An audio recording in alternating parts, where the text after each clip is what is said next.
Wait, what do you mean our flight was changed? I stared at Derek in disbelief as he casually sipped his espresso at the hotel cafe in Florence. The morning sun cast golden light through the windows, but I felt a chill run down my spine. My name is Marianne Thompson. I'm 29 years old, and I've been married to Derek for 3 years. We were supposed to be celebrating our anniversary with this dream trip to Italy, but something felt off from the moment we arrived. Derek had been acting strange, secretive about our travel arrangements, and dismissive whenever I asked about our return flight details. "Relax, babe," Derek said with that grin I used to find charming, but now made my stomach twist. "I handled everything. We fly out tomorrow instead of today.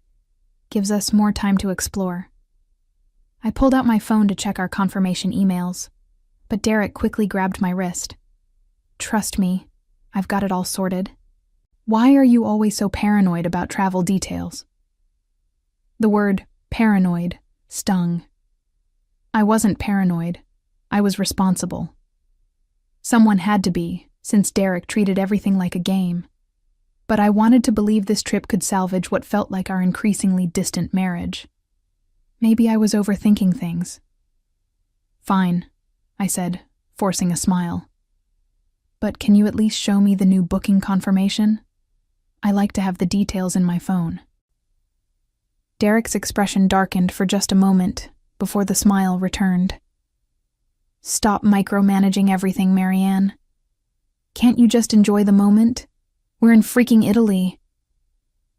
I felt the familiar knot in my stomach, the one that appeared whenever Derek made me feel like my reasonable requests were somehow unreasonable. He had this way of making me doubt myself, of turning my practical nature into a character flaw. "You're right," I said quietly, hating how small my voice sounded. "I'm sorry. That's my girl." Derek squeezed my hand, but there was something cold in his eyes. "Now I need to run some errands this morning. Why don't you explore the Uffizi or something? I'll catch up with you later." As Derek walked away, his phone buzzed constantly. He kept glancing at it with an expression I couldn't read, excitement mixed with something that looked almost like anticipation. When I tried to see the screen, he quickly shoved the phone into his pocket. "Just work stuff," he said, but his laugh sounded forced. "You know how it is." I didn't know how it was. Derek worked in marketing for a small company in Phoenix, Arizona, and had never received urgent work calls during our previous vacations. Something was definitely wrong, but I couldn't put my finger on what. The feeling of dread settling in my chest suggested this trip was about to take a turn I wasn't prepared for. I spent the morning wandering through the Uffizi gallery alone, trying to shake off my unease. The Renaissance masterpieces should have captivated me, but I kept checking my phone for messages from Derek. By afternoon, I still hadn't heard from him. When I returned to our hotel room, I found Derek packing his suitcase with unusual efficiency. His movements were quick and purposeful, completely different from his usual laid-back approach to travel. "What's going on?" I asked, setting down my purse. "Change of plans," Derek said without looking up. "I need to head to the airport earlier than expected. Work emergency back home." My heart sank. "Earlier? But you said our flight was tomorrow. Are we both leaving early?" Derek paused, his hand stilling on his clothes. For a moment, I saw something flicker across his face. Guilt, maybe? But it vanished so quickly I wondered if I'd imagined it. "Actually, there was a mix-up with the bookings," he said, still not meeting my eyes. "My flight is tonight. Yours is tomorrow as planned. I tried to get us on the same flight, but it was completely booked." Something about his explanation felt rehearsed, like he'd practiced the words. "A mix-up? Derek, what kind of mix-up? Can't we call the airline and fix it?" "I already tried everything," he said quickly. "Look, it's just one night. You can handle one night alone in Florence, right? Think of it as a mini solo adventure." The way he said it made my skin crawl. There was an undercurrent of mockery in his voice, like he found my concern amusing. I'd seen this side of Derek before. the way he could make my legitimate worries seem silly or overdramatic. "I don't understand why we can't fly back together," I pressed. "This is supposed to be our anniversary trip." Derek finally looked at me, and I saw something cold in his expression. "God, Marianne, you're so clingy. Can't you do anything by yourself? It's one night. You'll survive." The word clingy hit me like a slap. I wasn't clingy. I was confused and hurt that my husband was apparently fine with abandoning me in a foreign country without a proper explanation. "Fine," I said, my voice barely above a whisper. "If you have to go, then go." Derek's demeanor immediately brightened, like he'd gotten away with something. "That's the spirit. You'll have a great time. Maybe visit that little church you mentioned wanting to see." As I watched him zip up his suitcase, questions swirled in my mind. Why hadn't he mentioned this work emergency earlier? Why did he seem so eager to leave? And most troubling of all, why did I have the distinct feeling that Derek was lying to me about something fundamental? The next morning, I woke up to my phone buzzing with notifications. Still groggy, I reached for it and saw a series of messages from Derek, sent at different times throughout the night. "Made it to Phoenix. Thanks for being so understanding about the work thing. Hotel breakfast was terrible compared to that place we went to in Florence. Hope you slept well. Can't wait to hear about your last day there." And then, sent just 2 hours ago, it was so funny. "You should have seen your face when I said there was a work emergency." Classic. I sat up in bed, fully awake now, reading the message again. It was so funny. What was funny about abandoning your wife in a foreign country? My phone rang. Derek's name appeared on the screen, and I answered with shaking hands. "Morning, babe." His voice was cheerful, almost giddy. "Did you see my messages? I've been laughing about it all morning. You were so worried about the flight details, and then when I said there was a work emergency, the look on your face." "Derek," I said slowly, "what are you talking about?" "The prank. Come on, don't tell me you haven't figured it out yet. There was no work emergency. I just wanted to see if you could handle being on your own for once. You're always so dependent on having every little detail planned out." The room seemed to spin around me. "A prank? You left me in Italy as a prank?" "Exactly. And it worked perfectly. You didn't even question it when I said the flights got mixed up. I mean, I actually did change our flights, but only so I could pull this off. I've been planning it for weeks." I couldn't speak. My husband had deliberately stranded me in a foreign country, lied to my face about it, and now he was calling it entertainment. "Are you there?" Derek's voice had a hint of impatience. "Come on. You have to admit it's pretty brilliant. Wait until I tell the guys at work about this. They'll think it's hilarious." "Hilarious?" I repeated flatly. "Yeah, and the best part is, now you get to prove you're not as helpless as you always act. This is like therapy or something. You should be thanking me." I hung up without another word. For the next hour, I sat in that hotel room trying to process what had just happened. My husband had turned our anniversary trip into a cruel joke at my expense. He'd planned this betrayal for weeks, watching me worry about travel details while knowing he intended to abandon me. And somehow, in his twisted logic, this was supposed to be good for me. Derek called back 17 times that first day. I didn't answer any of them. The messages kept coming. "Don't be mad. It was just a joke. And you're being way too dramatic about this, and fine, ignore me. But you still need to come home tomorrow." I turned off my phone and tried to figure out what to do next. With my phone still turned off, I made my way to the hotel's business center to use their computer. I needed to understand exactly what Derek had done to our travel arrangements. After logging into my email, the truth became crystal clear and so much worse than I'd imagined. Derek hadn't just changed his flight, he'd canceled mine entirely. According to the airline's email confirmation, my return ticket had been canceled 3 days ago with a passenger-requested cancellation note. There was no new booking, no rescheduled flight. He'd left me completely stranded.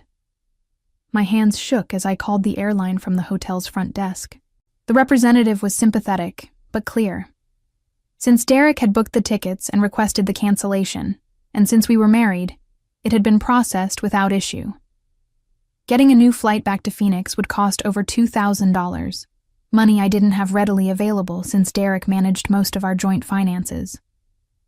But this has to be some kind of mistake, I told the representative. My husband wouldn't actually cancel my ticket. I'm sorry, ma'am. But according to our records, the cancellation was deliberate. The caller specifically stated that the passenger would not be traveling as originally planned. I hung up feeling sick. This wasn't just a prank. It was calculated cruelty. Derek had trapped me in Italy with no easy way home, all for his twisted amusement. The hotel concierge, Signora Benedetti, noticed my distress when I approached the front desk. She was an elegant woman in her 50s with kind eyes and spoke perfect English. "Is everything all right, signorina?" she asked gently. Before I could stop myself, the whole story came pouring out. Signora Benedetti listened with growing concern and anger. "Your husband, he left you here intentionally?" she said, her voice sharp with disapproval. "This is not a joke. This is very serious. You are alone in a foreign country with no return ticket." "I don't know what to do," I admitted, fighting back tears.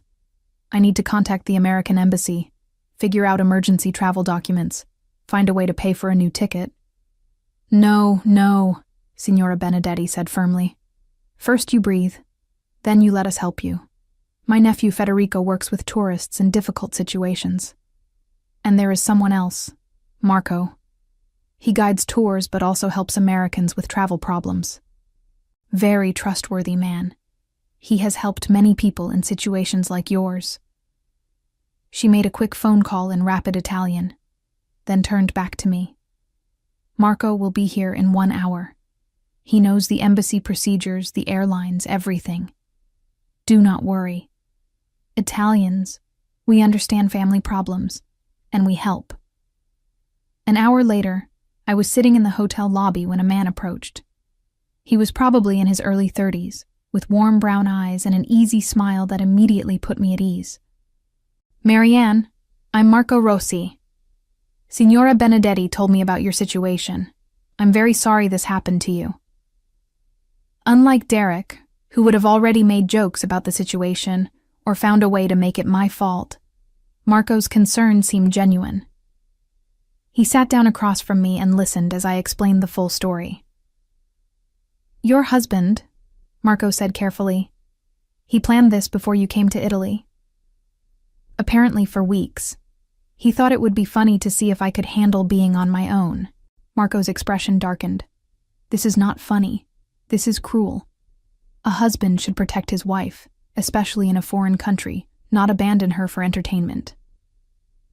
Hearing someone else validate that Derek's behavior was wrong felt like a lifeline. For so long, Derek had made me doubt my own reactions, convincing me I was too sensitive or dramatic. But Marco's straightforward condemnation of Derek's actions confirmed what my gut had been telling me. "Let's focus on practical matters first," Marco said. "Tomorrow morning we visit the embassy. Then we look at flight options. And tonight, you rest. This is very stressful, what has happened to you." The next morning, Marco picked me up at 9 a.m. sharp, carrying a small portfolio of documents and a reassuring smile. He'd researched everything overnight, embassy procedures, airline policies, even tourist assistance programs I'd never heard of. "Americans in crisis situations. This is not uncommon," he explained as we walked toward the embassy. "Usually it is lost passports or medical emergencies, but sometimes it is family problems like yours. The embassy, they have procedures." Marco's English was excellent, with just enough of an accent to remind me I was far from home. But his competence was remarkable. He'd printed out forms, made appointments, and even researched emergency travel loan options. At the embassy, Marco served as both translator and advocate. When the consular officer initially seemed dismissive of my situation, Marco stepped in with a firm but respectful explanation in rapid Italian. Suddenly, the officer's demeanor changed completely. "What did you tell him?" I asked as we waited for my emergency travel documents to be processed. "The truth," Marco said simply. "That your husband abandoned you deliberately, that you have been married 3 years, and that this is not a joke but a serious betrayal. In Italy, we understand that family problems require serious solutions." After the embassy, Marco insisted on taking me to lunch at a small trattoria tucked away from the tourist areas. For the first time in days, I found myself genuinely laughing as Marco told stories about his work as a tour guide. "You must understand," he said, gesturing with his fork.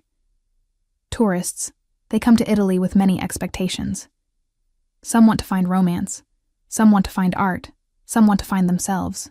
Usually they find only tourist traps and overpriced gelato." "What do you think I came here to find?" I asked. Marco considered this seriously. "I think you came to save your marriage, but maybe instead you will discover what kind of marriage is worth saving." His words hit me with unexpected force. For 3 years, I'd been trying to make things work with Derek, convincing myself that his selfishness was just immaturity, that his cruelty was just his sense of humor. But sitting across from Marco, who treated my problems with genuine concern rather than mockery, I began to see the stark difference between kindness and cruelty.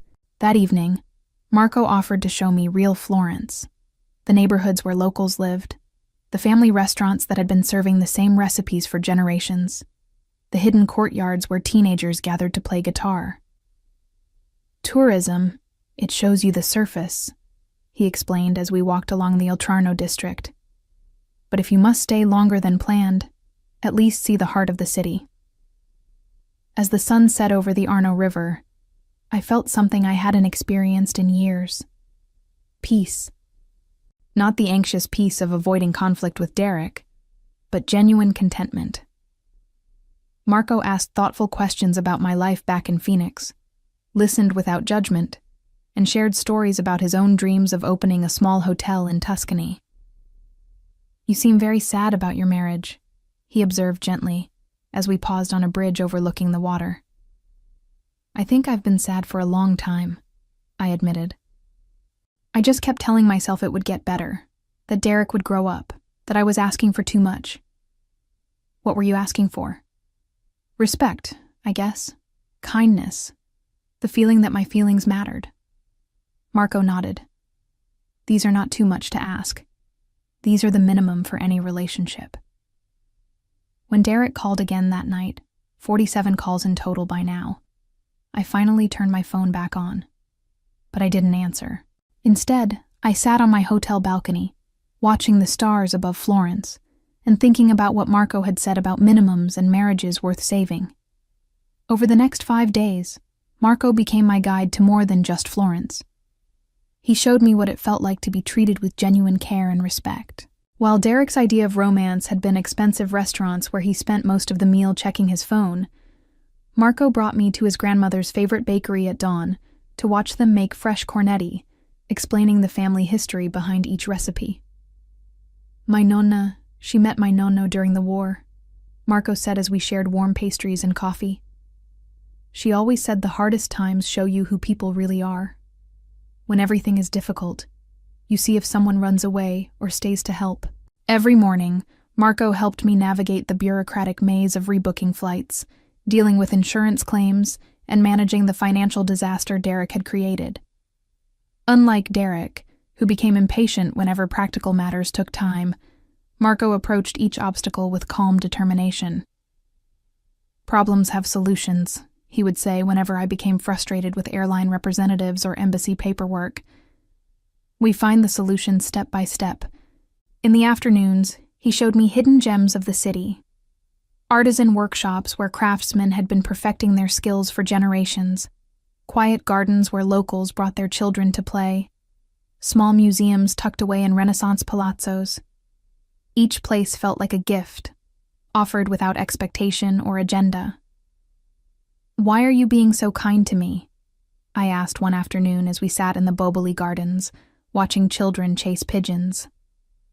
Marco was quiet for a moment.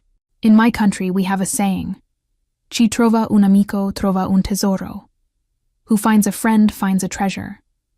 I think maybe we have found each other at the right time. The way he looked at me when he said it made my heart skip. There was warmth in his eyes, genuine affection that felt completely different from Derek's possessive attention. Marco's kindness came without strings attached, without the underlying expectation that I should be grateful for basic human decency. Derek's messages had become increasingly frantic. "This isn't funny anymore, Marianne. You need to come home. People are asking where you are. I told work you were extended the trip, but you can't stay there forever." Each message revealed more about Derek's true character. He wasn't worried about my safety or well-being. He was worried about appearances, about having to explain to people why his wife was still in Italy a week after he'd returned. One evening, as Marco and I shared dinner at a tiny family restaurant in Santo Spirito, he asked the question I'd been dreading. "Your husband, he expects you to return to him after this?" I set down my wine glass, my hand trembling slightly. "He thinks what he did was funny. He expects me to forgive him and move on like nothing happened. And you? What do you expect?" For the first time in my adult life, I didn't have a ready answer focused on what other people needed from me. "I don't know," I said honestly. "A week ago, I would have said I needed to go home and work on our marriage. But now I'm wondering if I've been trying to save something that was never worth saving in the first place." Marco reached across the table and gently took my hand. "Marianne, I must tell you something. These days with you, they have been the best days I have had in a very long time. I know your situation is complicated, but I needed you to know." Looking into his eyes, I saw something I'd forgotten existed. The possibility of being truly seen and valued by someone. Not as a project to fix or a target for cruel pranks, but as a person worthy of genuine love and respect. That night, I finally knew what I was going to say to Derek. The next morning, I composed my response to Derek's flood of increasingly desperate messages. My hands were steady as I typed the words that would change everything. "Thanks for this, babe. Marco has been amazing." I sent it at exactly 10 a.m. Florence time, knowing Derek would be getting ready for work in Phoenix. Then I turned off my phone and went to meet Marco for our planned visit to San Miniato al Monte. 2 hours later, when I turned my phone back on, I had 47 missed calls from Derek and a string of messages that revealed his true character more clearly than 3 years of marriage ever had. Who the hell is Marco? What's going on over there? You better not be doing what I think you're doing. This isn't funny anymore, Marianne. I'm serious. Answer your phone. You're my wife. Get on a plane and come home now. If you don't call me back in 1 hour, I'm calling the embassy myself. I can't believe you would do this to me after everything I've done for you. The messages revealed everything. Derek's possessiveness, his complete lack of self-awareness about what he'd done, and his assumption that I existed solely for his convenience and amusement. When I finally answered his 48th call, Derek's voice was shaking with rage and panic. What the fuck is going on, Marianne? Who is Marco? Are you cheating on me? Derek, I said calmly, looking out at the beautiful view of Florence from the hilltop church. Marco is the man who helped me when my husband abandoned me in a foreign country as a prank. He's been kinder to me in 1 week than you've been in 3 years. I didn't abandon you. It was a joke. You're supposed to come home, not start an affair. A joke? I felt something cold settle in my chest. You canceled my return ticket, Derek. You left me stranded with no way home and thought my panic was entertaining. That's not a joke. That's cruelty. Stop being so dramatic. It was just what? Just you getting off on having power over me? Just you enjoying my distress? I heard you laughing about it, Derek. You called it the best prank ever. There was silence on the other end. Marianne? Derek's voice had changed, becoming wheedling and desperate. You're blowing this way out of proportion. Come home and we'll talk about it. We can work this out. Work what out? The fact that you think tormenting your wife is entertainment? The fact that you planned this betrayal for weeks while watching me worry about our trip? There's nothing to work out, Derek. You showed me exactly who you are. But what about our marriage? What about our life together? I thought about the past 3 years, the constant criticism disguised as jokes, the way Derek made me doubt my own perceptions, the exhausting work of trying to earn basic respect from someone who viewed me as a target rather than a partner. What life together? You mean the life where you mock my concerns, dismiss my feelings, and find creative ways to hurt me for your own amusement? It wasn't meant to hurt you. But it did hurt me, Derek. And when I told you it hurt, you told me I was being dramatic. Even now, you're more upset about Marco than about what you did to me. Because you're having an affair with some random Italian guy. I'm discovering what it feels like to be treated with kindness and respect. If that feels threatening to you, maybe you should ask yourself why. Derek's breathing was ragged on the other end of the line. Just come home. Please. I'm sorry, okay? I'm sorry it went too far. I'll never do anything like this again. You're right, I said, watching Marco approach with 2 cups of coffee and that gentle smile that had become so precious to me. You'll never do anything like this again, because I won't be there to be your target. Marianne, no. You can't be serious. You're not leaving me for some guy you just met. I'm not leaving you for Marco, I said quietly. I'm leaving you for me. I hung up and turned off my phone for the last time as Derek's wife. Derek faced immediate and escalating consequences when word spread about what he'd done. His co-workers, initially expecting to hear funny stories about his brilliant prank, instead learned that he deliberately stranded his wife in a foreign country and canceled her return ticket. The HR department at his marketing firm launched an investigation when several female employees complained that Derek's behavior made them uncomfortable about his character and judgment. His reputation crumbled as friends and family realized the cruel, calculating nature of what he'd presented as harmless fun, with many people distancing themselves from someone capable of such deliberate meanness disguised as humor. The divorce proceedings were swift and decisive, with Derek's own text messages bragging about the prank serving as evidence of emotional cruelty, while his attempts to explain his actions only made him appear more callous and immature to the judge and mediators. Financial consequences followed as Derek had to cover the costs of his abandoned wife's extended stay, emergency travel arrangements, and legal fees, all while dealing with the social and professional fallout of his actions becoming widely known in their Phoenix community. 6 months later, as I watched the sunrise from the terrace of the small bed and breakfast that Marco and I had opened together in the Tuscan Hills, I reflected on how Derek's cruel prank had become the catalyst for discovering my own worth and finding genuine love. Sometimes the most painful betrayals become unexpected gifts, showing us both who we really are and what we truly deserve. And I knew that Derek's twisted joke had inadvertently led me to the authentic happiness I never knew I was missing.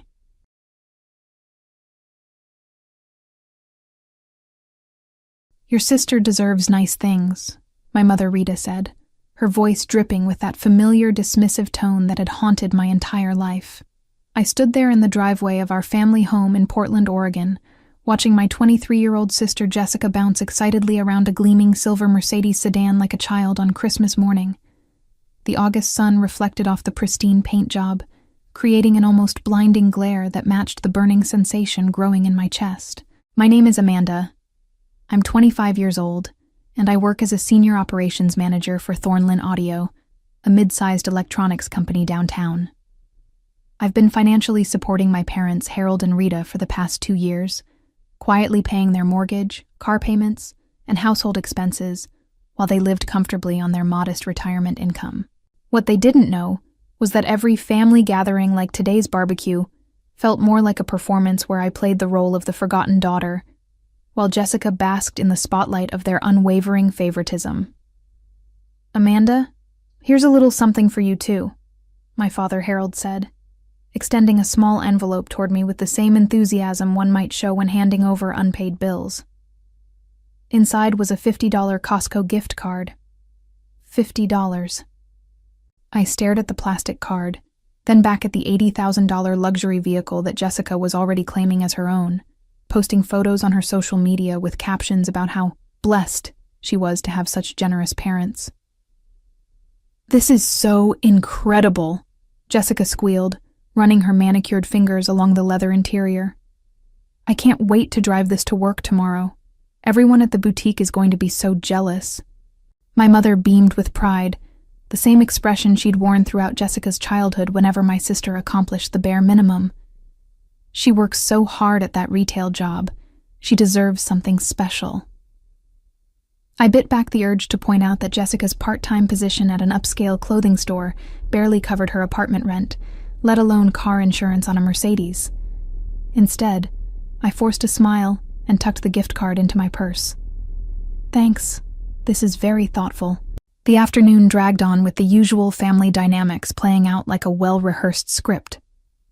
Jessica dominated every conversation, talking about her plans for the car, her latest dating adventures, and her dreams of becoming a social media influencer.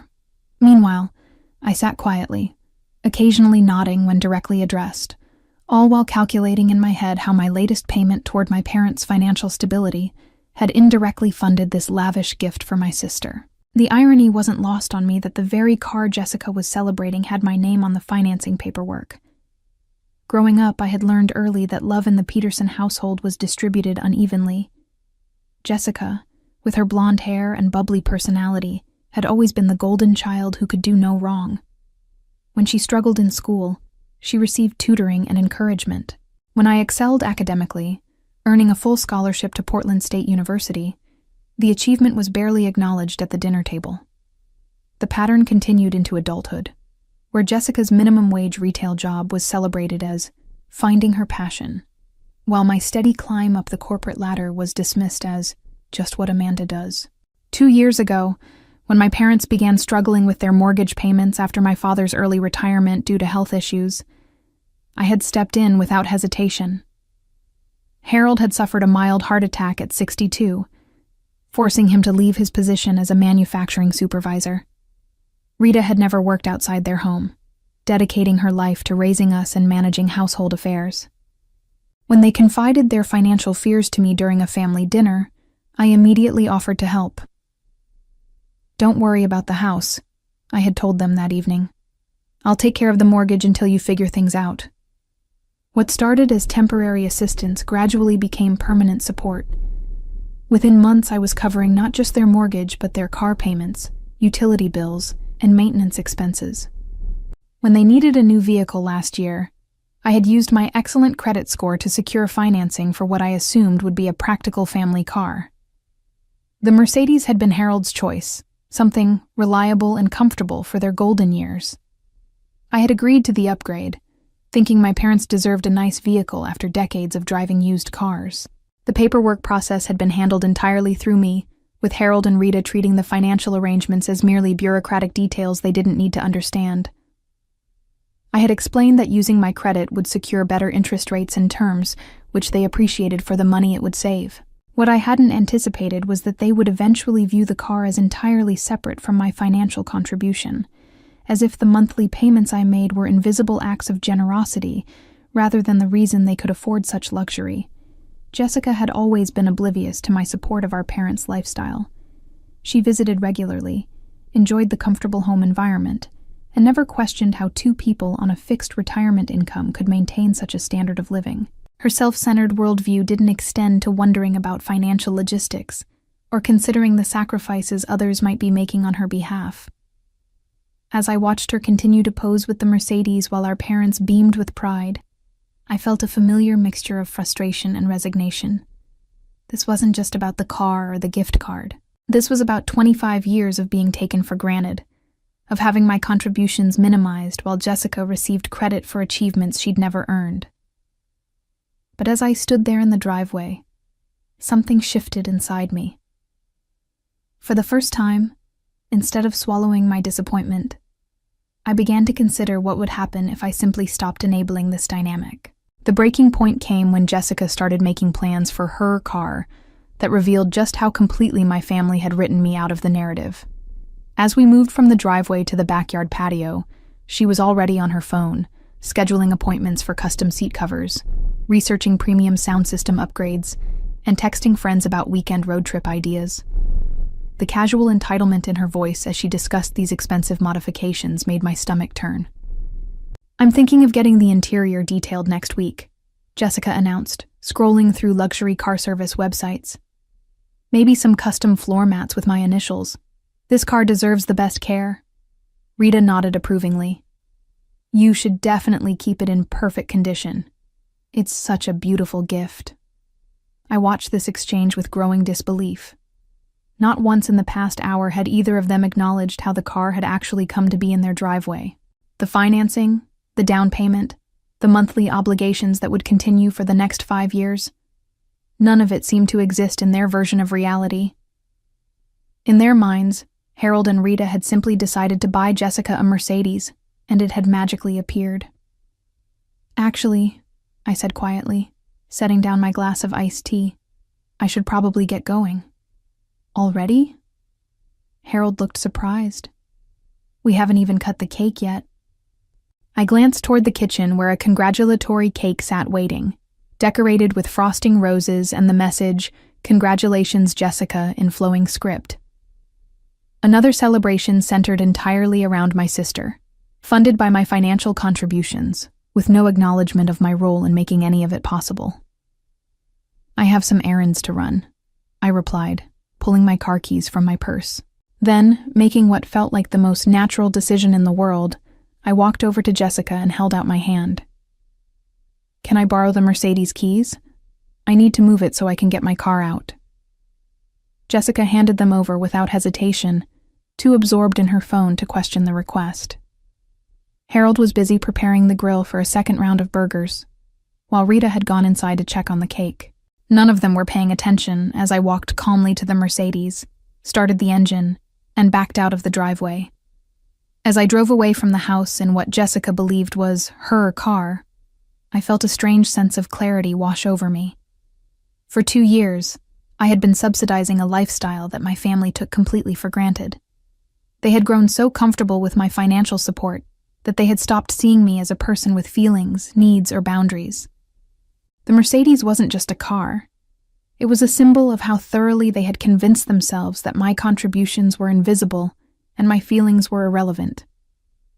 I knew this moment would change everything, but as I merged into traffic and headed toward my own apartment, I realized I was ready for that change. By the time I reached my apartment complex 20 minutes later, my phone was already buzzing with confused text messages from Jessica. The first one simply read, "Where did you go with my car?" Followed quickly by, "Dad wants to know when you're bringing it back." I set the phone aside and took a long shower, letting the hot water wash away 2 years of accumulated resentment while my family presumably stood around my parents' driveway, waiting for me to return with what they considered to be Jessica's birthday present. I had moved into my 1-bedroom apartment in the Pearl District 18 months earlier, choosing a modern building with underground parking specifically because I valued privacy and security. The monthly rent was substantial, but my salary at Thornlin Audio had grown steadily with each promotion, and I had always been careful with money. What my family didn't know was that after covering their expenses, I still managed to save a significant portion of my income, building financial independence they had never bothered to ask about. My phone rang as I was making dinner, Harold's name flashing on the screen with an urgency that made me almost laugh. I let it go to voicemail, then another call, then another. Finally, after the 5th missed call, I listened to the messages while stirring pasta on my stove. "Amanda, this isn't funny anymore." Harold's voice was tight with barely controlled anger. "Jessica is very upset. You need to bring her car back right now. I don't know what kind of point you're trying to make, but this has gone too far." The second message was more threatening. "If you don't return that vehicle immediately, I'm going to have to call the police and report it stolen." "I'm serious, Amanda. This is completely unacceptable behavior." But it was the third message that made me laugh out loud. Harold's voice had shifted from angry to confused, with Rita's voice audible in the background.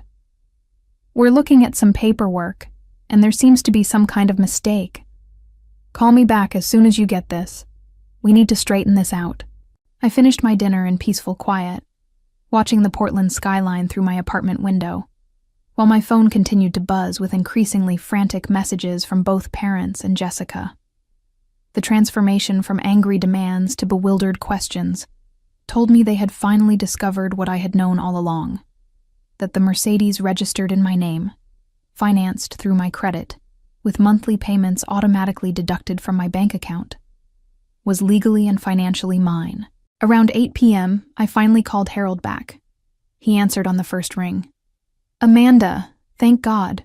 Where are you? We need to talk about this car situation." "I'm at home," I said calmly. "And there's nothing to talk about. The Mercedes is parked in my garage." "You can't just take Jessica's car." Harold's voice cracked with desperation. "We gave it to her. It was her gift." "With what money, Dad?" I asked, settling into my favorite armchair with a cup of tea. "Your retirement pension? Mom's non-existent income?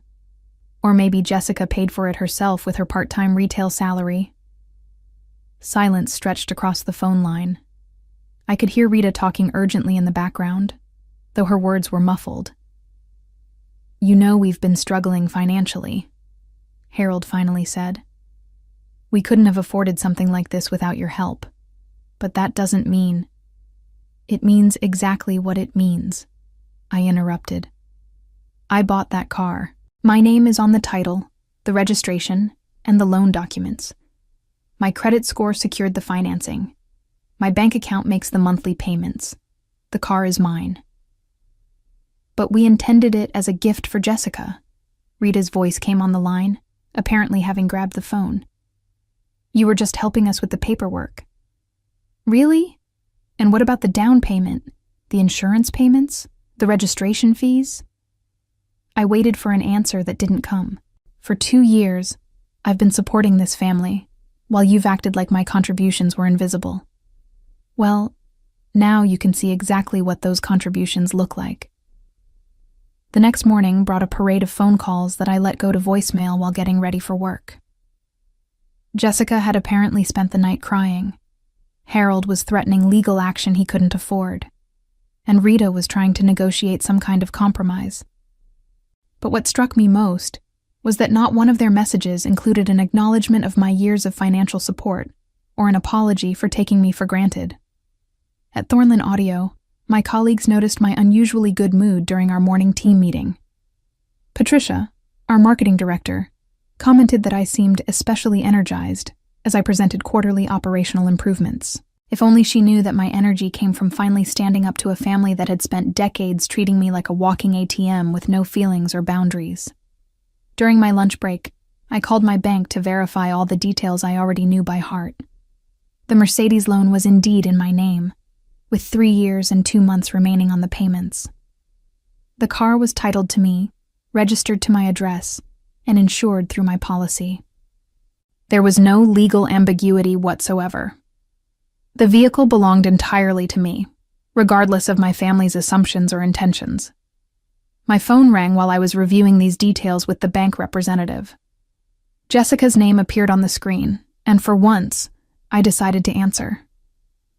"Amanda, please." Jessica's voice was thick with tears. "I don't understand what's happening. Mom and Dad said you took my car. When are you bringing it back?" "It's not your car, Jessica," I said, keeping my voice gentle but firm. "It never was your car." "But they gave it to me for my birthday. Everyone saw them give me the keys." "They gave you keys to a car they don't own and couldn't afford," I explained.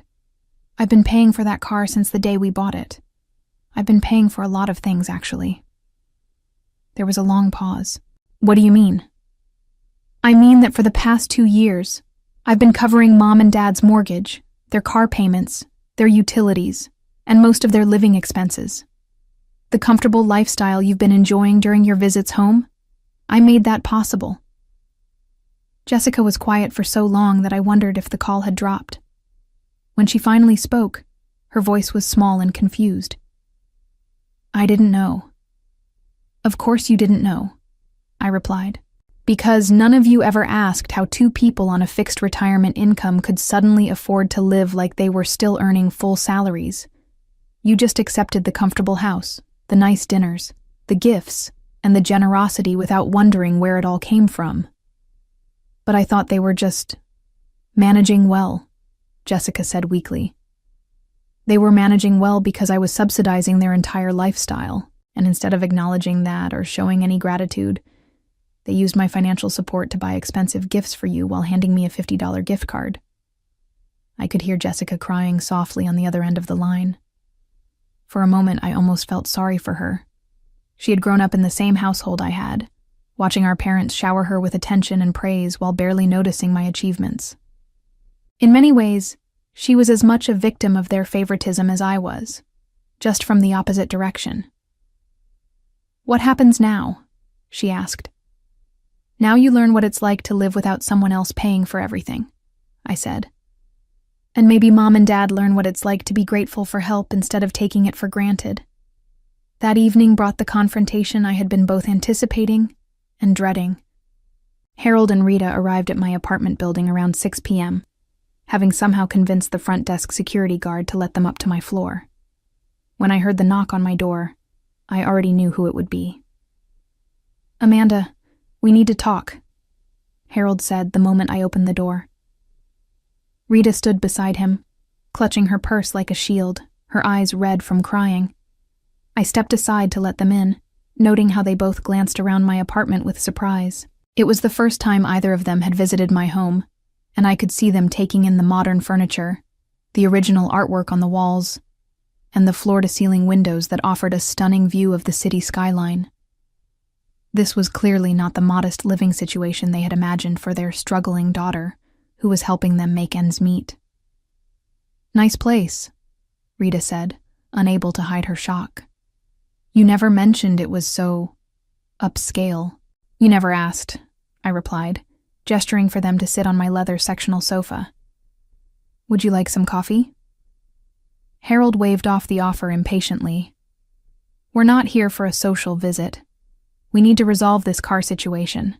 Jessica has been inconsolable since yesterday." I settled into the armchair across from them, the same spot where I had taken Harold's phone call the night before. "There's nothing to resolve. The car belongs to me." "Legally, maybe," Rita said, her voice strained. "But morally, you know we intended it as a gift for Jessica. You can't just change the arrangement after the fact." "I didn't change anything," I replied calmly. "You created an arrangement in your minds that had nothing to do with reality. You decided to give away something that belonged to me without asking me, and now you're upset that I won't go along with your fantasy." Harold leaned forward, his face flushed with frustration.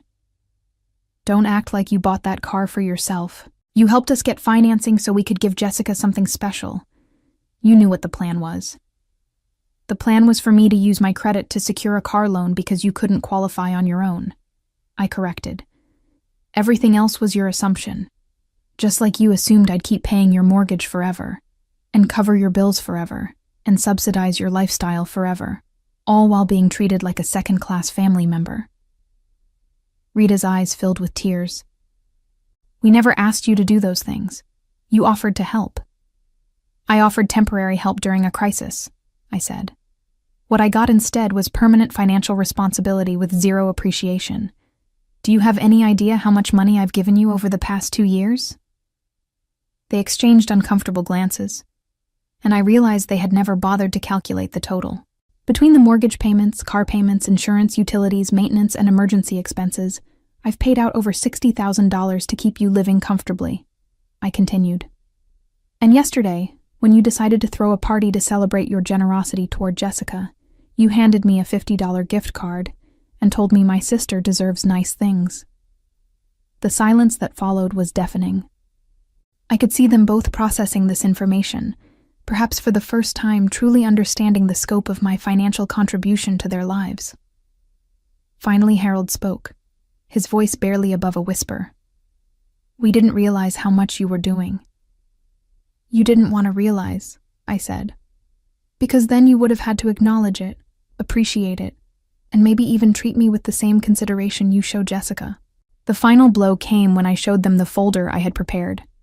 2 years' worth of bank statements, loan documents, and payment receipts that painted an undeniable picture of my financial support. As Harold and Rita flipped through page after page of evidence, I watched their faces change from defiance to shock to something approaching horror. "This can't be right," Rita whispered, staring at a bank statement showing a mortgage payment of $2,800. "We never asked for this much." "You never asked for any specific amount," I replied. "You just complained about money troubles and let me handle everything. The mortgage payment is what it is. The utilities cost what they cost. The car payment is what we agreed to when you picked out a luxury vehicle." Harold was studying the Mercedes loan documentation, his hands shaking slightly as he read through the terms. 60 months at $480 per month, plus insurance, plus maintenance. "Amanda, this is a lot of money." "Yes, it is," I said simply. "It's money I've been paying for over a year so you could have a nice car. And yesterday you gave that car to Jessica as if it cost you nothing." Rita looked up from the bank statements, tears streaming down her face. "We thought you were just helping us get back on our feet. We didn't realize you were carrying the whole load." "Because you didn't want to realize it," I said, my voice growing stronger. It was easier to accept my help without acknowledging what it meant. That way, you could still feel like you were the generous parents giving gifts to your deserving daughter, instead of facing the reality that everything you've been giving Jessica came from me. The truth was devastating in its simplicity. For 2 years, they had lived in a fantasy where their comfortable retirement lifestyle was somehow sustainable on their fixed income, where expensive gifts for Jessica were acts of parental love rather than redistribution of my earnings. Harold's phone rang, breaking the heavy silence. Jessica's name flashed on the screen, and he answered with a shaking voice. "Hi, sweetheart. No, we're still talking to Amanda. I know you need the car for work tomorrow." He looked at me with desperate eyes. "Jessica, honey, this is more complicated than we thought. No, Amanda isn't being unreasonable. Yes, the car is legally hers." I watched him struggle to explain to his golden child that her birthday present had never actually belonged to them to give. Rita sat beside him, clutching the bank statements, her face pale as she continued to absorb the financial reality of their situation. "Jessica wants to know if she can make payments to you for the car," Harold said after hanging up. "Maybe work out some kind of arrangement." I almost laughed. "With what money? She makes minimum wage at a clothing store. The monthly payment on that Mercedes is more than her entire paycheck." The absurdity of the situation finally seemed to hit Rita. "Oh my God, Harold. What have we done? We've been living like millionaires on Amanda's salary. The good news is that you don't have to anymore," I said, standing up and walking to my window. The Portland skyline glittered in the evening light, a view I had earned through years of hard work and careful financial planning. "I'm done subsidizing your lifestyle." Harold's face went white. "Amanda, you can't just cut us off. The mortgage payment is due next week." "Then I suggest you figure out how to make it," I replied. "You could downsize to something affordable, or maybe Jessica could contribute to the household expenses instead of spending her paychecks on designer clothes and nights out." The golden child's reign was officially over, and my parents were about to learn what their finances actually looked like without my intervention. My parents' comfortable retirement fantasy collapsed within 3 months when they could no longer make their mortgage payments without my support, forcing them to sell their house and move into a modest apartment where they learned to live within their actual retirement income for the first time. Jessica's social media presence took a devastating hit when friends and coworkers realized the luxury car she had been bragging about had been taken back by her sister, leaving her to take the bus to her retail job while facing questions about our family's financial troubles that she couldn't answer. Their relationship with extended family deteriorated rapidly when aunts, uncles, and cousins learned the truth about my years of financial support and Harold and Rita's ungrateful treatment of me, making family gatherings awkward affairs where people whispered about favoritism and poor judgment. I kept the Mercedes and used the money I had previously spent supporting my parents to travel, invest in my future, and build the independent life I had always deserved, finally free from people who had valued my money more than my heart. Looking back on my decision to drive away that day, I realized that sometimes the most powerful form of revenge isn't dramatic confrontation or elaborate schemes.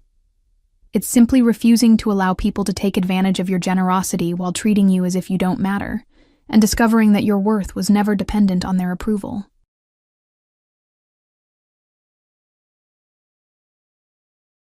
Your sister Olivia is uncomfortable with all the attention you're getting. My father's words hit me like a slap across the face as I stood in the kitchen of my childhood home in Charlotte, North Carolina. I had stopped by after work to finalize the last-minute wedding details, never expecting this bombshell. "What are you saying, Dad?" I asked, though the sinking feeling in my stomach already knew where this conversation was heading. Donald Hamilton, my father, shifted uncomfortably in his chair, avoiding my eyes. "I've been thinking about the wedding, and I don't think I should walk you down the aisle. Olivia feels like you're getting too much attention, and it's making her uncomfortable. She's been really upset about the whole thing." I stared at him, waiting for the punchline that never came. 2 weeks before my wedding day, and my own father was backing out of one of the most important moments of my life because my younger sister was jealous. "Thanks for showing me who really matters to you," I said quietly, my voice steady, despite the rage building inside me. "My name is Charlotte Hamilton, and I'm 28 years old. I work as a marketing director for Sundale Financial here in Charlotte, and I've spent years planning what I thought would be the perfect wedding. But apparently, perfect doesn't account for family dysfunction and lifelong favoritism. This wasn't the first time Donald had chosen Olivia's feelings over mine, but I never imagined he'd do it on my wedding day. The man who was supposed to love me unconditionally had just proven that his love came with conditions, and apparently, those conditions included not making his precious younger daughter feel overshadowed. I felt something crack inside me, not just my heart but my expectations, my hope that maybe this time would be different. The kitchen fell silent except for the ticking of the old grandfather clock that had been in our family for generations. How fitting that the only constant, reliable presence in this house was made of wood and metal rather than flesh and blood. "Charlotte, you're being dramatic," Donald said, still not meeting my eyes. "Olivia is having a hard time right now, and as her father, I need to support her." "And as my father?" I asked, but he didn't answer. That's when I knew exactly what I had to do. The solution was so obvious I couldn't believe I hadn't thought of it immediately. If Donald Hamilton didn't want to walk me down the aisle, there was someone who had been more of a father to me anyway. Someone who had never once chosen Olivia's feelings over mine. Someone who had earned that honor through decades of unwavering love and support. The revenge I was about to unleash would be poetic in its justice. Growing up, I had always been caught between two father figures. There was Donald, my biological father, who worked long hours at the textile factory and seemed perpetually tired, perpetually distant.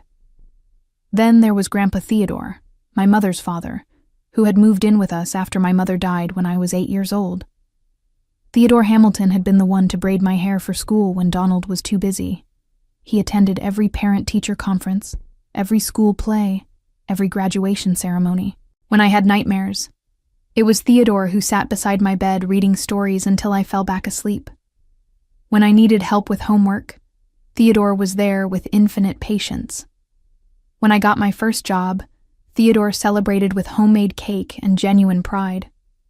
Donald had always been present physically, but emotionally distant. He showed up to major events when reminded, but Theodore was the one who remembered the little things. He knew I hated mushrooms and loved strawberry ice cream. He knew I was afraid of thunderstorms and that I dreamed of traveling to Italy someday. He knew me in ways that Donald never seemed to notice. The favoritism toward Olivia had started early. She was 5 years younger than me, born when I was still grieving our mother's death. Donald seemed to pour all his parental energy into her, as if making up for something he felt he'd failed to give me. Olivia got the new clothes while I wore hand-me-downs. She got to choose our family vacation destinations while my preferences were dismissed. She got his attention while I got his obligations. But Theodore never played favorites. He loved us both, but he also saw us both clearly. He celebrated my achievements without diminishing Olivia's, and he gently corrected Olivia's more selfish tendencies without making her feel unloved. He was the steady, nurturing presence that held our fractured family together. As I stood in that kitchen, listening to Donald explain why his 23-year-old daughter's comfort mattered more than his 28-year-old daughter's wedding day, I realized something profound. Theodore had always been more of a father to me than Donald ever was. The man who had raised me, supported me, and loved me unconditionally was sitting in his room down the hall, probably reading one of his history books, completely unaware that he was about to become the star of my wedding day. I pulled out my phone and walked toward Theodore's room. Donald called after me, probably expecting me to beg him to reconsider, to promise that I'd talk to Olivia and somehow make this right. But I was done begging for scraps of affection from a man who had never learned how to be a real father. Theodore was going to walk me down the aisle, and Donald was about to learn what it felt like to be an afterthought at his own daughter's wedding.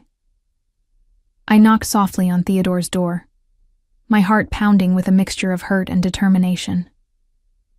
At 82 years old, my grandfather had slowed down physically, but his mind was as sharp as ever, and his love for me had never wavered.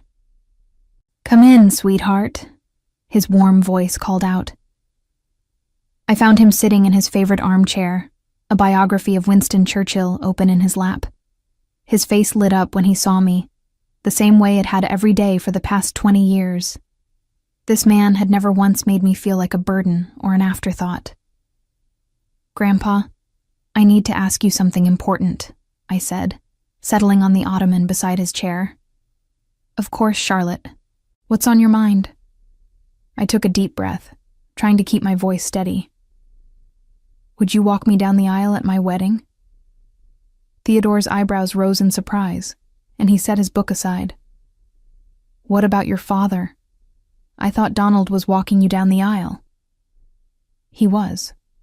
But he's decided that Olivia's comfort is more important than my wedding day," I said, unable to keep the bitterness from my voice. "Apparently I'm getting too much attention, and it's making her uncomfortable, so he's backing out." Theodore's expression shifted from surprise to something much darker. In all my years, I had rarely seen my grandfather truly angry, but the flash in his eyes told me that Donald had finally crossed a line that couldn't be uncrossed. "That boy," Theodore muttered, and I knew he wasn't talking about me. Even at 55, Donald would always be Theodore's disappointing son-in-law in moments like this. "Grandpa, you've been more of a father to me than he ever has," I continued. "You were there for every important moment in my life. You taught me to drive, helped me with college applications, celebrated every promotion at work. You know me better than anyone, and you've loved me without conditions or competitions. Will you do me the honor?" Theodore's eyes filled with tears, and he reached for my hands. "Charlotte, my dear girl, it would be the greatest honor of my life to walk you down that aisle. You are the light of my life, and I have watched you grow into the most remarkable woman. Your grandmother would have been so proud." I felt tears streaming down my face, but for the first time in hours, they were tears of joy rather than hurt. "Thank you, Grandpa. I love you so much. I love you too, sweetheart. More than you'll ever know." As I hugged Theodore, I heard footsteps in the hallway. Donald appeared in the doorway, his face a mixture of confusion and dawning realization. "What's going on here?" he asked. "Grandpa is walking me down the aisle," I said simply, not moving from Theodore's embrace. The look on Donald's face told me that my backup plan was already working perfectly. The next 2 weeks passed in a blur of wedding preparations and family tension. Donald had tried multiple times to convince me to let him walk me down the aisle, but each conversation only reinforced my decision. He would start with guilt, move to anger, and then attempt bribery. but never once did he actually acknowledge what he had done wrong. "Charlotte, you're being ridiculous," he said during one particularly heated discussion. "I'm your father. It's my right to walk you down the aisle." "Rights are earned, not given," I replied calmly. "Grandpa earned that right every single day for 20 years. What Donald didn't understand was that this wasn't just about the wedding day. This was about a lifetime of being second best, of having my feelings dismissed in favor of Olivia's comfort, of being treated like an obligation rather than a beloved daughter. The wedding was simply the final straw that broke my willingness to accept his half-hearted love. Theodore, meanwhile, had thrown himself into wedding preparations with enthusiasm that warmed my heart. He insisted on buying a new suit, spent hours practicing his walk to make sure he could handle the aisle without his cane, and even asked to see the church beforehand, so he could visualize the moment perfectly. "I want everything to be perfect for you, my dear," he said as we stood in the sanctuary of St. Michael's Church, where I would be married in 10 days. "It will be perfect because you'll be there," I assured him. The guest list had become another source of drama. Most of our extended family knew Theodore as my primary father figure, so they weren't surprised by the change. In fact, many of them seemed relieved that someone would finally stand up to Donald's favoritism. My Aunt Patricia, Theodore's daughter and my mother's sister, had been particularly supportive. "It's about time someone put that man in his place," she said during a phone call. "Theodore raised you after your mother died, not Donald. Theodore deserves this honor."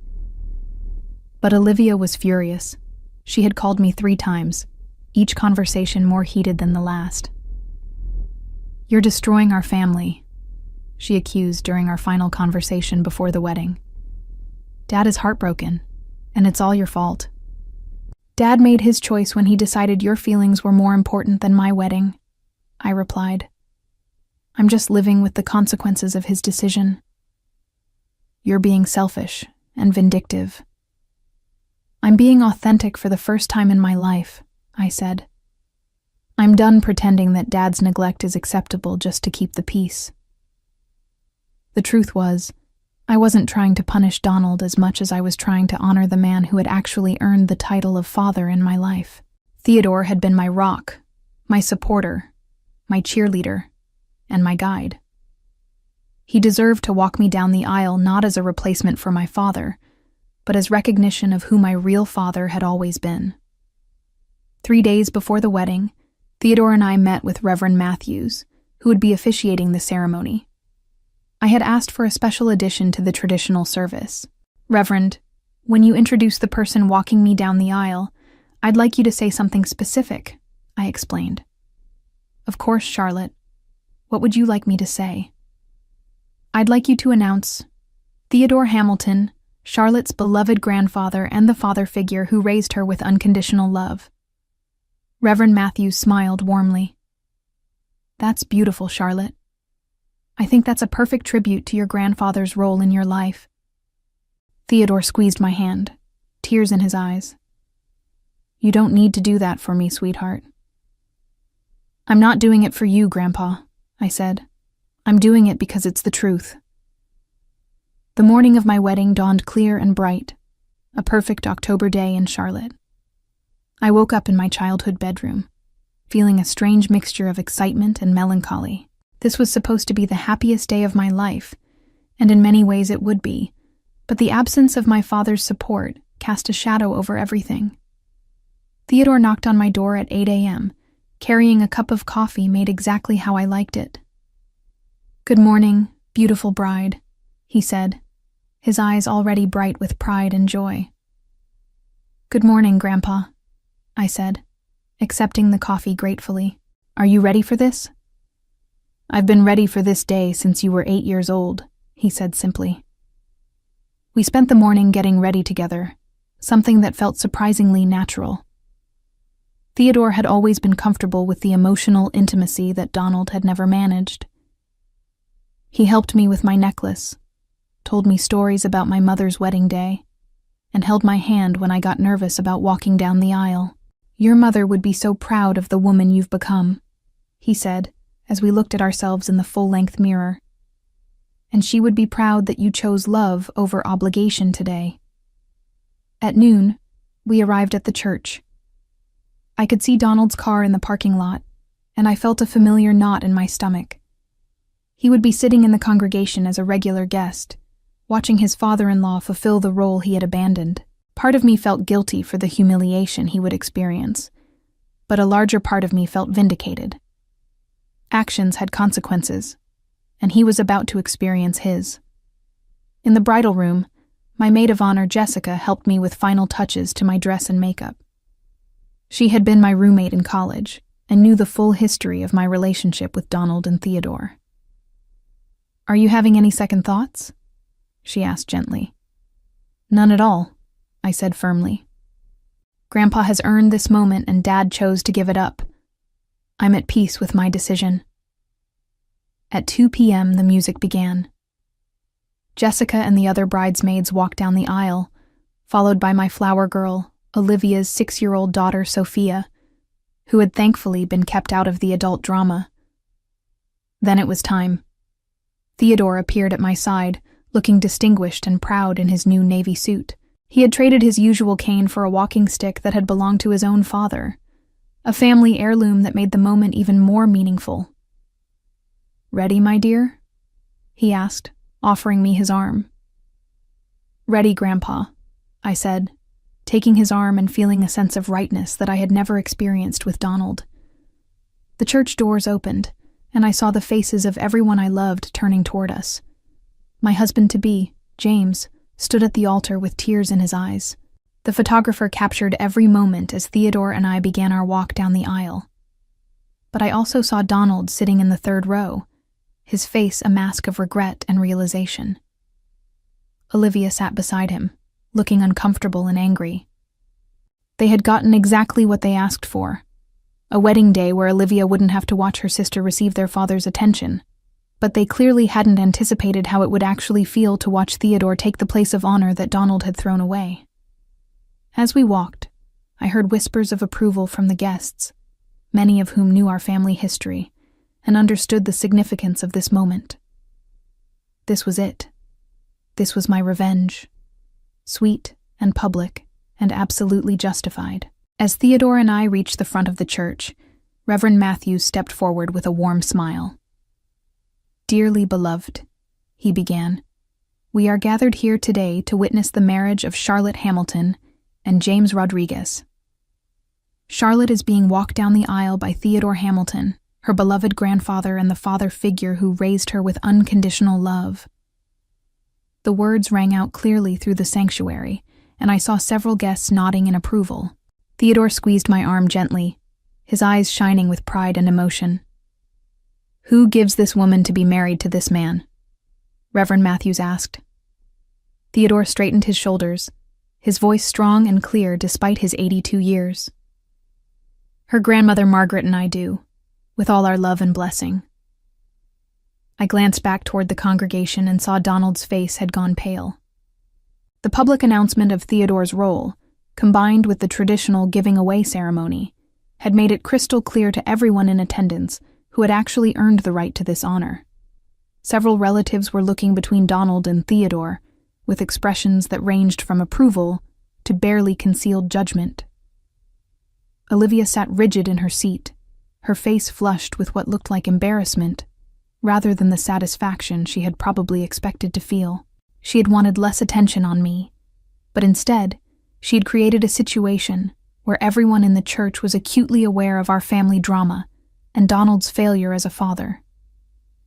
After Theodore kissed my cheek and took his seat in the front row, the seat traditionally reserved for the father of the bride, the ceremony continued. James and I exchanged vows, rings, and our first kiss as husband and wife. But I kept glancing at Theodore, who was beaming with such joy that it made my heart full despite everything. The recessional music began, and as James and I walked back down the aisle as newlyweds, I saw the full impact of my decision written on faces throughout the congregation. Aunt Patricia was crying happy tears and nodding approvingly at Theodore. My cousins were smiling and whispering positive comments. Even James's family, who didn't know our history, seemed charmed by the dignified older gentleman who had clearly played such an important role in my life. But Donald looked devastated. Not angry, not frustrated, devastated. He was seeing, perhaps for the first time, what his years of emotional neglect and favoritism had cost him. He had lost the honor of walking his daughter down the aisle, but more than that, he had lost the respect of his extended family and the acknowledgement of his role in my life. Olivia looked like she wanted to disappear. The attention she had been so uncomfortable with me receiving was now focused on the family dysfunction she had helped create. Guests were clearly talking about the unusual arrangement, but not in the way that reflected poorly on me. Instead, they were praising Theodore's obvious devotion and quietly questioning Donald's absence from the father of the bride role.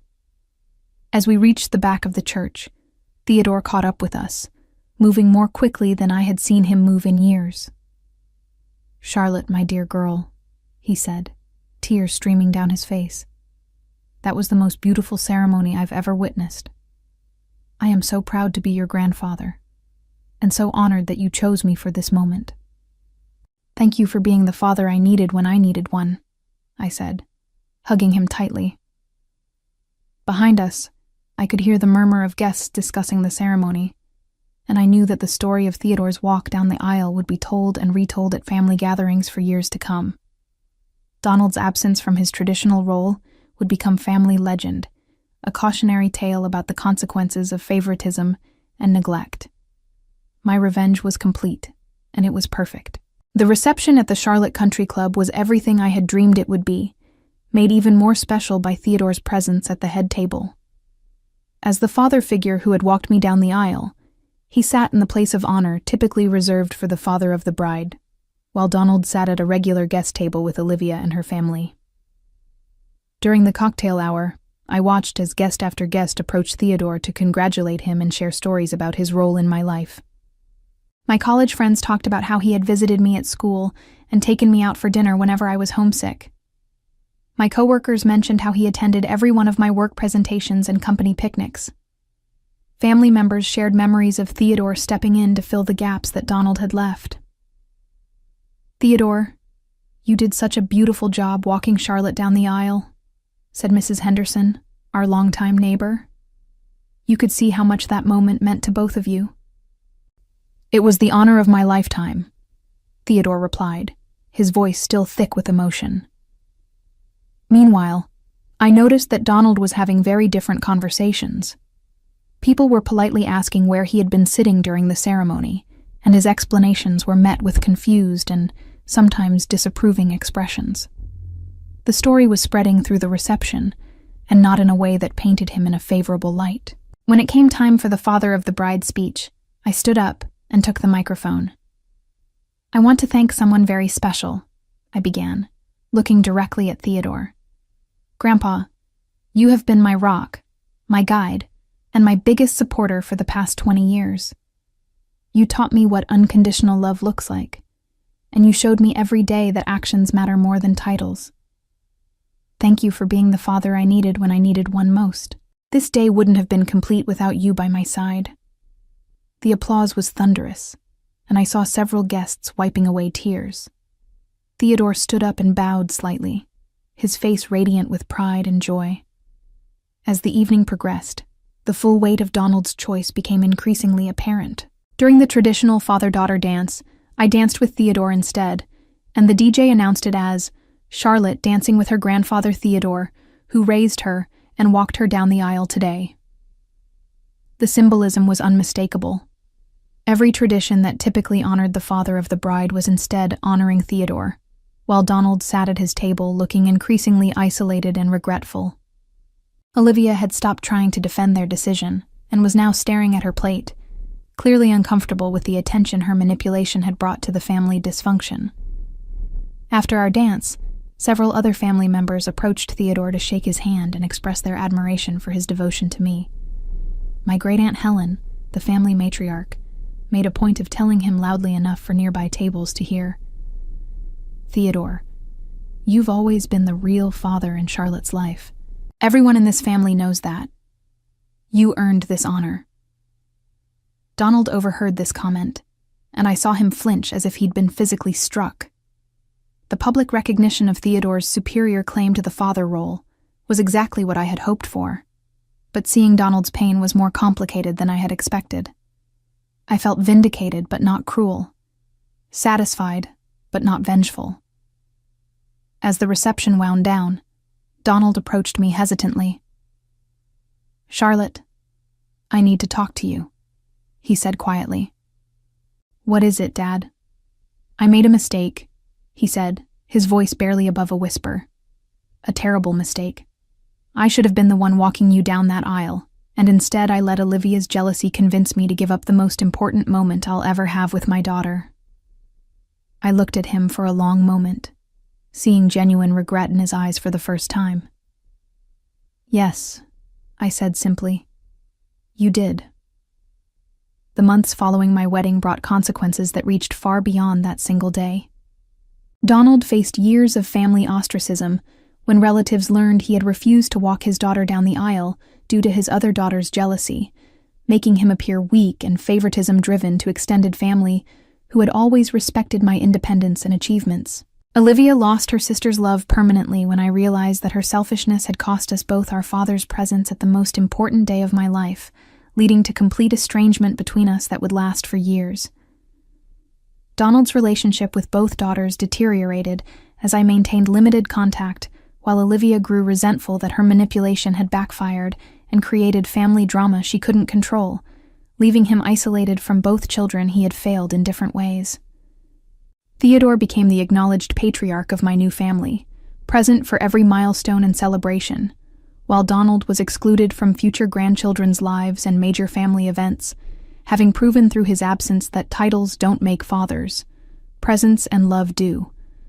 I smiled as I looked through my wedding photos months later, seeing Theodore's radiant face as he walked me down the aisle, surrounded by family and friends who celebrated our bond without reservation, understanding that Donald's rejection had revealed which relationships in my life were built on unconditional love rather than conditional approval. Sometimes losing a disappointing father helps you appreciate the people who truly deserve the title. And I learned that the most satisfying revenge isn't always about punishment. Sometimes it's simply about choosing to honor the love that has always been there, waiting to be recognized.